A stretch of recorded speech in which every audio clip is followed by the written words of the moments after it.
তো প্রিয় বন্ধুরা, আশা করি আমরা সবাই ভালো আছেন। আমরা দেখছেন জয়দেব স্কুলস ইউটিউব চ্যানেল। তো আজকে আলোচনার বিষয় মাদ্রাসা সার্ভিস কমিশনের যে গ্রুপ ডি পরীক্ষা হবে আগামী 1/9/2024, তার বিস্তারিত সিলেবাস, কোশ্চেন প্যাটার্ন কি। অনেকেই প্রশ্ন করেছিল, স্যার সিলেবাসটা দিয়ে দেন।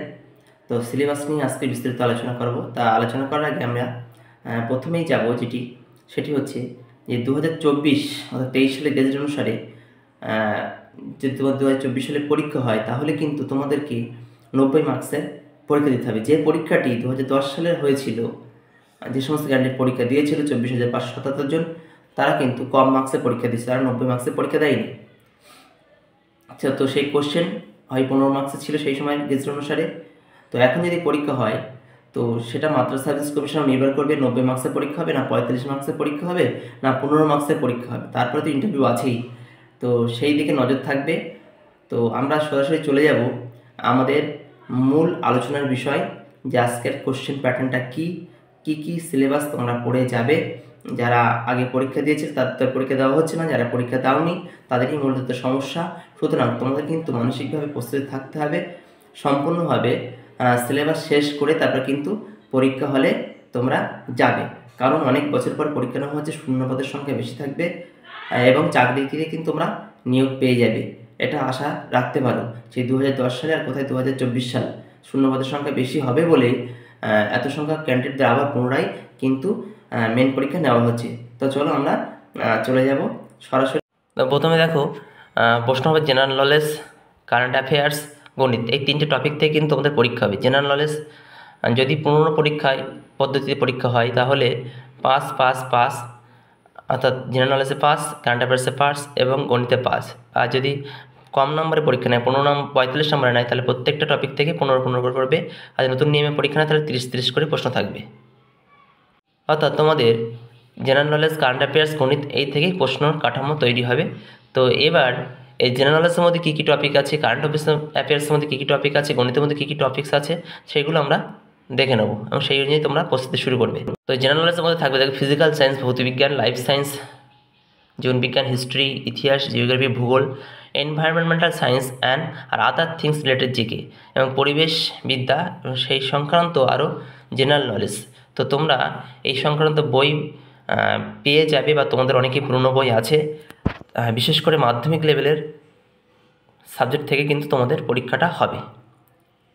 মাধ্যমিকের বইয়ের থেকে তোমাদের প্রশ্নগুলো হবে, এর বাইরের কিছু তোমাদের কঠিন কিছু পড়বে না। তো এনভায়রনমেন্ট সায়েন্সটা তোমরা ক্লাস 5-6 পেয়ে যাবে, 7-8 পেয়ে যাবে। আর physical science, life science, history, geography যারা অন্য কোনো বই কিনবে না তারা কিন্তু ক্লাসের যে বইগুলো আছে 10-এদের সেগুলো পড়ে যাবে। ওর মধ্যে কিন্তু তোমরা প্রশ্ন 100% কমন পেয়ে যাবে। এবার যেটাই পড়তে হবে তোমার current affairs. The test will also include questions relating to India and other countries, especially pertaining to sports, history, literature, culture, geography, economic science, politics, India constitution and scientific research, etc. তো কী পড়তে হবে? হ্যাঁ, খেলাধুলা থেকে প্রশ্ন হবে, ইতিহাস থেকে, ইন্ডিয়ান কালচার থেকে প্রশ্ন হবে, সংস্কৃতি, ভূগোল, ইকোনমিক সায়েন্স, অর্থনীতি এবং রাষ্ট্রনীতি এবং রিসার্চ, অর্থাৎ কারেন্ট অ্যাফেয়ার্স যারা বলে। তো এই রীতিমতো এখন অলিম্পিক খেলা হচ্ছে, তো সেই অলিম্পিক খেলা তার আগে ক্রিকেট বিশ্বকাপ হয়েছে, এগুলো স্পোর্টসের অঙ্গ। কিছুদিন আগে কোপা আমেরিকা হয়েছে, পরবর্তী বিশ্বকাপ ফুটবল কোথায় হবে, এই ধরনের প্রশ্ন কিন্তু তোমাদের পড়বে। আর সাংস্কৃতিক, কালচার, ভূগোল তোমরা সম্পর্কে ভালোই জানো, তো এইগুলো তোমরা ভালোভাবে কারেন্ট অ্যাফেয়ার্স লোকাল পড়ে যাবে। যদি তোমরা কারেন্ট অ্যাফেয়ার্স চাও তাহলে ভিডিও আকারে কিন্তু আমি পোস্ট করতে পারবো, যদি তোমরা চাও পোস্ট করতে থাকবো। তো এবার চলে যাব কারেন্ট অ্যাফেয়ার্সের বিষয়ে, তোমরা বুঝতে পেরেছো। এবার চলে যাব আমরা কিন্তু পরের টপিক, অর্থাৎ গণিত। তো দেখো, গণিত থেকে আমাদের পড়তে হবে number system, simplification, decimals, recurring decimals, divisibility, fraction, LCM and HCF, partnership, average অর্থাৎ গড়, লভ্যাংশ, সেন্টিমিটার, ডেসিমেলের সিম্পলিফিকেশান, নাম্বার সিস্টেম ইত্যাদি থেকে তোমাদের কিন্তু অঙ্ক করে যেতে হবে। একদম ক্লাস 10-এর যে বিষয় আছে বই, সেই বই থেকে যে টপিকগুলো আছে সেই টপিকগুলো করে যাবে। অ্যাভারেজ গড় আছে, রেশিও অ্যান্ড প্রপার্টিস, অনুপাত সমানুপাত, পার্সেন্টেজ থাকবে, প্রফিট অ্যান্ড লস অর্থাৎ লাভ ক্ষতি থাকবে, ডিসকাউন্ট থাকবে, তোমার হচ্ছে সিম্পল ইন্টারেস্ট থাকবে, সুদের অঙ্ক থাকবে, টাইম অ্যান্ড ওয়ার্ক সময় কার্যাবলীর অঙ্ক থাকবে, টাইম অ্যান্ড ডিস্ট্যান্স সময় ও দূরত্বের অঙ্ক থাকবে। তো এই অঙ্কগুলো ক্লাস 10-এর যে সিলেবাস আছে 9-10-এর সিলেবাস করে যাবে অ্যাকচুয়ালি। তো সেই সিলেবাস করে গেলে কিন্তু তোমরা ওই নিয়মে যে অঙ্কগুলো আছে জাস্ট অনুশীলনীতে আছে, সেই অনুশীলনগুলো একটু দেখে যাবে চোখের। আশা করি তোমাদের ভালো হবে পরীক্ষা।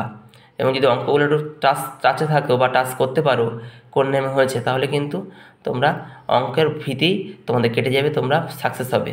অঙ্কটাই কিন্তু তোমাদের নাম্বার কাটার একটা জায়গা আমি মনে করি। আজকে বিস্তারিত সিলেবাস কোশ্চেন প্যাটার্ন সম্পর্কে আলোচনা করা হলো। এরপরে অনেকে প্রশ্ন করছে ইন্টারভিউ, তো ইন্টারভিউ কীভাবে দিতে হয়, কেমন করে দিতে হয়, কেমনভাবে যেতে হয়, সমস্ত কিছু কী কী প্রশ্ন হতে পারে সমস্ত কিছুই কিন্তু নিয়ে ভিডিও আকারে পোস্ট করা হবে। যারা চ্যানেলটি নতুন অবশ্যই সাবস্ক্রাইব করে বন্ধুদের শেয়ার করবে। আর তোমাদের কোনো প্রশ্ন থাকলে, কোনো টপিকের জিজ্ঞাসা থাকলে অবশ্যই কমেন্ট করে জানাবে, সেই বিষয় নিয়ে কিন্তু ভিডিও আকারে দেওয়া হবে।